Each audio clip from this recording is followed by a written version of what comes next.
2023 റിലീസായ മലയാള സിനിമകളുടെ വിജയപരാജയങ്ങൾ ചർച്ച ചെയ്യുകയാണ് നമ്മൾ ഈ വീഡിയോയിലൂടെ. മലയാളം സിനിമയുടെ ചരിത്രത്തിൽ തന്നെ ഏറ്റവും അധികം സിനിമകൾ റിലീസായ വർഷം കൂടിയാണ് 2023 എന്ന് പറയാം. പക്ഷേ എണ്ണം മാത്രമേ കൂടിയിട്ടുള്ളൂ, വിജയിച്ച സിനിമകളുടെ എണ്ണം വളരെ കുറവാണ്.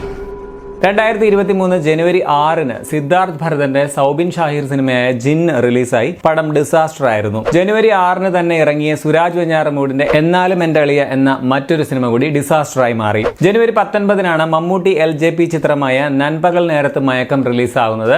ഓൾറെഡി ഈ സിനിമ ഫിലിം ഫെസ്റ്റിവലിലൊക്കെ റിലീസായി നല്ല അഭിപ്രായം നേടിയ ശേഷമാണ് തിയേറ്ററിൽ റിലീസാകുന്നത്. 3,50,00,000 രൂപ ബജറ്റിൽ നിർമ്മിച്ച സിനിമ വേൾഡ് വൈഡ് ആയിട്ട് 9,60,00,000 രൂപ കളക്ട് ചെയ്തിട്ടുണ്ട് എന്നാണ് കാണുന്നത്. പടം ആവറേജ് ഹിറ്റ് സ്റ്റാറ്റസ് നേടിയിട്ടുണ്ട്. ഒരു ഓഫ് ബീറ്റ് പടം അല്ലെങ്കിൽ നമ്മൾ ഈ അവാർഡ് പടം എന്നൊക്കെ പറയുന്ന ഒരു സിനിമ ഹിറ്റ് ആവുന്നത് വലിയൊരു പോസിറ്റീവ് ആയിട്ടുള്ള ഒരു കാര്യം തന്നെയാണ്. പോയ വർഷത്തെ മികച്ച സിനിമകളിലൊന്ന് തന്നെയാണ് നൻപകൽ നേരത്ത് മയക്കം. ജനുവരി 20-നാണ് മഞ്ജു വാര്യരുടെ ആയിഷ റിലീസ് ആവുന്നത്. പടത്തിനൊരു മിക്സഡ് റെസ്പോൺസ് ആയിരുന്നു ലഭിച്ചത്. സിനിമ മുടക്കുമുതൽ പോലും തിരിച്ചു പിടിക്കാൻ പറ്റാതെ ഡിസാസ്റ്ററായി മാറുകയായിരുന്നു. ആന്റണി വർഗീസ് പെപ്പയുടെ പൂവൻ എന്നൊരു സിനിമ കൂടി ജനുവരി 20-ന് റിലീസായി.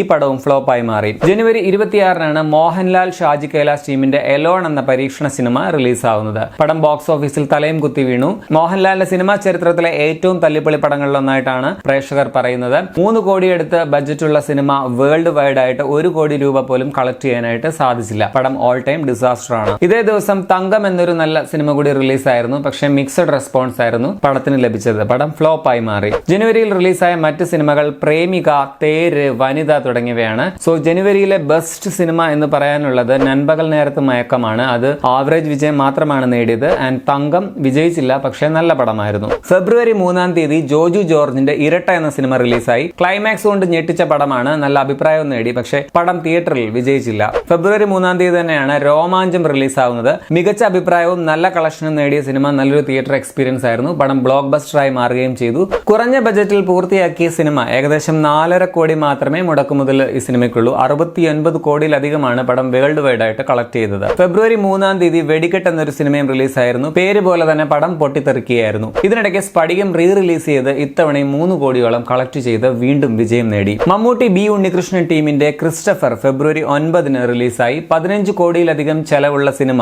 7 കോടി ചിലവാനം മാത്രമാണ് ആകെ കളക്ട് ചെയ്തത്. അങ്ങനെ ബോക്സ് ഓഫീസിൽ പടം ഓൾ ടൈം ദുരന്തമായി മാറി. ഫെബ്രുവരി 17-ന് മാത്യു തോമസിന്റെ ക്രിസ്റ്റി എന്നൊരു സിനിമ കൂടി റിലീസായി. പടം ഡിസാസ്റ്ററായി മാറി. സുരാജ് വെഞ്ഞാറമൂടിന്റെ എങ്കിലും ചന്ദ്രികയും ഫെബ്രുവരി 17-ന് റിലീസായി. 4 കോടി ബജറ്റിലുള്ള സിനിമ 2,21,00,000 ആകെ കളക്ട് ചെയ്തത്. പടം ഡിസാസ്റ്റർ ആണ്. അതേ ദിവസം തന്നെയാണ് ഫാമിലി മൂവിയായ പ്രണയവിലാസവും റിലീസായത്. മിക്സഡ് റെസ്പോൺസ് ആയിരുന്നു സിനിമയ്ക്ക്. 2.5 കോടി ബജറ്റുള്ള പടം 2,80,00,000 രൂപ കളക്ട് ചെയ്തു. ബിലോ ആവറേജ് ഹിറ്റ് ആണ് എന്ന് വേണമെങ്കിൽ പറയാം. ഫെബ്രുവരി 24-ന് ഷറഫുദ്ദീൻ ഭാവന ടീമിന്റെ എന്റിക്കാക്കായ്ക്ക് ഒരു പ്രേമം ഉണ്ടായിരുന്നു എന്ന സിനിമ റിലീസായി. പടം ഡിസാസ്റ്റർ ആയിരുന്നു. ഫെബ്രുവരിയിൽ റിലീസായ മറ്റ് സിനിമകൾ Vasanthi, oh my darling, momo in Dubai, Rekha, dear Vappi, boomerang, divorce, Santhosham, Pallimani എന്നിവയാണ്. സോ ബെസ്റ്റ് ഓഫ് ഫെബ്രുവരി എന്ന് പറയാവുന്നത് രോമാഞ്ചമാണ്. പടം വിജയവും നേടി. ഇരട്ട നല്ല ചിത്രമായിരുന്നു, പക്ഷേ വിജയിച്ചില്ല. ബിലോ ആവറേജ് നേടിയ പ്രണയവിലാസവും നല്ലൊരു ചിത്രമായിട്ട് തന്നെ കൂട്ടാം. മാർച്ച് 3-ന് കുഞ്ചാക്കോ ബോബന്റെ പകലും പാതിരാവും എന്ന പടം റിലീസായി.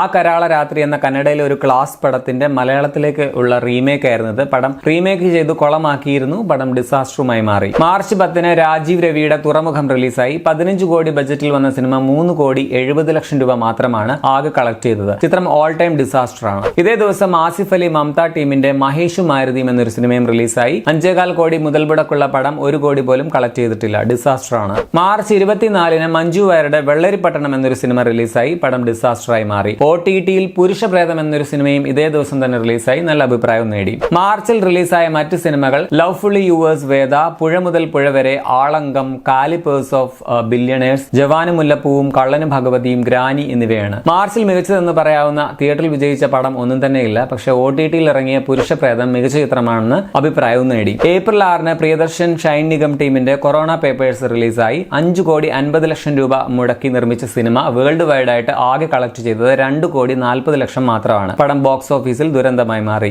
കുഞ്ചാക്കോ ബോബന്റെ എന്താടാ സജി ഏപ്രിൽ 8-ന് റിലീസായി. ഈ പടവും ഡിസാസ്റ്ററായി മാറി. ഫീൽ ഗുഡ് സിനിമയായ പൂക്കാലവും 8-ാം തീയതി റിലീസായിരുന്നു. ഈ പടവും ഫ്ലോപ്പ് ആണ്. ഷൈൻ ടോം ചാക്കോയുടെ അടി എന്ന സിനിമ ഏപ്രിൽ 8-ന് റിലീസായി. പടം പൊട്ടിപ്പാളിഷായി. ഏപ്രിൽ 14-ന് സുരാജ് വെഞ്ഞാറമൂടിന്റെ മദനോത്സവം റിലീസായി. 4 കോടി ചെലവുള്ള പടം 5,46,00,000 വേൾഡ് വൈഡ് കളക്ട് ചെയ്ത് ആവറേജിന് താഴെ ഓടി എന്ന് പറയാം. ഏപ്രിൽ 20-ാം തീയതി ആഷിഖ് കപൂറിന്റെ നീല വെളിച്ചം റിലീസായി. 10 കോടി മുതൽ മുടക്കി നിർമ്മിച്ച സിനിമ 3,48,00,000 രൂപയാണ് ആകെ കളക്ട് ചെയ്തത്. പടം ഡിസാസ്റ്റർ ആയിരുന്നു. ഏപ്രിൽ 21-ന് കഠിന കടോരമി അണ്ടകടാഹം, അയൽവാശി, സുലേഖ മനസ്സിൽ എന്നീ സിനിമകൾ ഇറങ്ങി ദുരന്തങ്ങളായി മാറി. ഏപ്രിൽ 28-ന് ഫഹദ് ഫാസിലിന്റെ പാച്ചുവും അത്ഭുത വിളക്കും റിലീസായി. 12-13 കോടി മുടക്കി നിർമ്മിച്ച സിനിമ വേൾഡ് വൈഡ് ആയിട്ട് 17 കോടിയോളം കളക്ട് ചെയ്ത് ജസ്റ്റ് രക്ഷപ്പെട്ടു എന്ന് പറയാം. ഏപ്രിൽ റിലീസായ മറ്റ് സിനിമകൾ B32 മുതൽ B44 വരെ, കായ്പോള, നന്നായി കൂടെ, താരം തീർത്ത കൂടാരം, ഉസ്കൂൾ, ഉപ്പുമാവ്, മെയ്ഡ് ഇൻ കാരവാൻ തുടങ്ങിയവയാണ്. ഏപ്രിൽ അത്യാവശ്യം വിജയിച്ചത് പാച്ചുവും അത്ഭുത വിളക്കും മാത്രമാണെന്ന് പറയാം.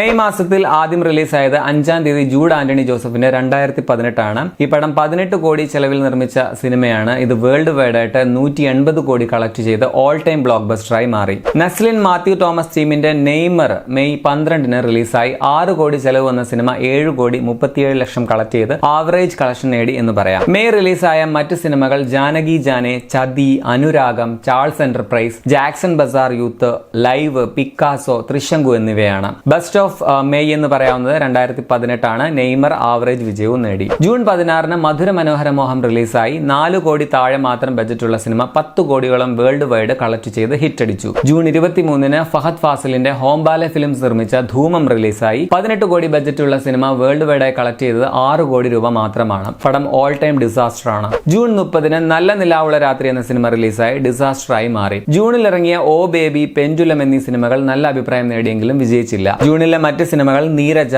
കൊള്ള, വിത്തിൻ സെക്കൻഡ്സ്, ഞാനും പിന്നൊരു ഞാനും. സോ ജൂണിലെ ബെസ്റ്റ് എന്ന് പറയാവുന്നത് മധുര മനോഹര മോഹമാണ്. വലിയ വിജയമായില്ലെങ്കിലും അത്യാവശ്യം നന്നായിട്ട് ഓടിയ നല്ലൊരു ചിത്രമായിരുന്നു ഇത്.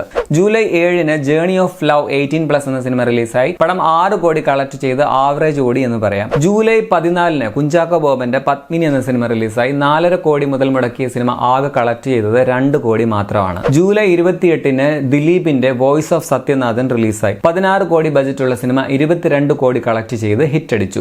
ജൂലൈ റിലീസായ മറ്റ് സിനിമകൾ അഭ്യൂഹം, കിർക്കൻ, കുറുക്കൻ, വാലാട്ടി തുടങ്ങിയവയാണ്. ജൂലൈയിൽ തമ്മിൽ ഭേദം എന്ന് പറയാവുന്നത് വോയിസ് ഓഫ് സത്യനാഥൻ മാത്രമാണ്. ഓഗസ്റ്റ് 4-ന് സൈജു കുറുപ്പിന്റെ പാപ്പച്ചൻ ഒളിവിലാണെന്ന സിനിമ റിലീസായി. ഡിസാസ്റ്ററായി മാറി. ഇതേ ദിവസം ലുക്മാന്റെ കൊറോണ ധവാൻ എന്നൊരു വെള്ളമടി പടവും റിലീസായി. ഇതും വൻ ദുരന്തമായി മാറി. ഓണം സ്പെഷ്യലായി 3 സിനിമകൾ റിലീസായി. ഓഗസ്റ്റ് 24-ന് ദുൽഖറിന്റെ കിങ് ഓഫ് കൊത്ത എന്ന സിനിമ റിലീസായി. 50 കോടിയോളം ബഡ്ജറ്റിലുള്ള സിനിമ വേൾഡ് വൈഡിൽ 32 കോടി മാത്രമാണ് ആകെ കളക്ട് ചെയ്തത്. പടം ഡിസാസ്റ്ററായി മാറി. ഓഗസ്റ്റ് 25-ന് RDX റിലീസായി. 8 കോടി ബജറ്റുള്ള സിനിമ 90 കോടിയിലധികം കളക്ട് ചെയ്ത് ബ്ലോക്ക് ബസ്റ്ററായി മാറി. ഓണത്തിന് തന്നെ നിവിൻ പോളിയുടെ രാമചന്ദ്ര ബോസ് ആൻഡ് കോ എന്ന സിനിമ റിലീസായി. 24 കോടി ബജറ്റുള്ള സിനിമ വേൾഡ് വൈഡായി ആകെ കളക്ട് ചെയ്തത് 4,66,00,000 രൂപ മാത്രമാണ്. ഓഗസ്റ്റിൽ ഒരുപാട് ചെറിയ പടങ്ങൾ ഇറങ്ങിയിട്ടുണ്ട്. കുഞ്ഞമണീസ് ഹോസ്പിറ്റൽ, ജലധാര പമ്പ് സെറ്റ്, പുള്ള്, ഓളം, നിള, കെങ്കേമം, പിന്നെ നിരൂപക പ്രശംസ നേടിയ 1001 നുണകൾ OTT-യിലെത്തി. അങ്ങനെ കുറെ സിനിമകൾ ഓഗസ്റ്റിൽ റിലീസ് ആയിട്ടുണ്ടായിരുന്നു. എന്നാൽ ആകെ ഒരു വലിയ വിജയം എന്ന് പറയാവുന്ന ഒരേ ഒരു സിനിമ RDX ആണെന്ന് മാത്രം. സെപ്റ്റംബർ 15-ന് ആസിഫ് അലിയുടെ കാസർഗോൾഡ് റിലീസായി. പടം കളക്ട് ചെയ്തത് 2,25,00,000 രൂപയാണ്. സിനിമ ഡിസാസ്റ്റർ ആണ്. അതേ ദിവസം തന്നെ ധ്യാൻ ശ്രീനിവാസന്റെ നദികളിൽ സുന്ദരി യമുന എന്ന സിനിമ റിലീസായി. 4 കോടി ബജറ്റുള്ള പടം ആകെ കളക്ട് ചെയ്തത് 2,37,00,000 രൂപയാണെന്നാണ് പറയുന്നത്. ഫ്ലോപ്പ് ആണ് സിനിമ. 22-ന് അർജുൻ അശോകന്റെ തീപ്പൊരി ബെന്നി റിലീസായി. ഈ പടവും ഡിസാസ്റ്റർ ആണ്. സെപ്റ്റംബർ 28-ന് മമ്മൂട്ടിയുടെ കണ്ണൂർ സ്ക്വാഡ് റിലീസായി. 25 കോടി ബജറ്റുള്ള സിനിമ കളക്ട് ചെയ്തത് 100 കോടിയോളം രൂപയാണ്. പടം ബ്ലോക്ക് ബസ്റ്ററായി മാറി. സെപ്റ്റംബറിലെ മറ്റ് റിലീസുകൾ പ്രാവ്, മുഗൾ പരപ്പ്, റാണി എന്നിവർ, വാതിൽ തുടങ്ങിയവയാണ്.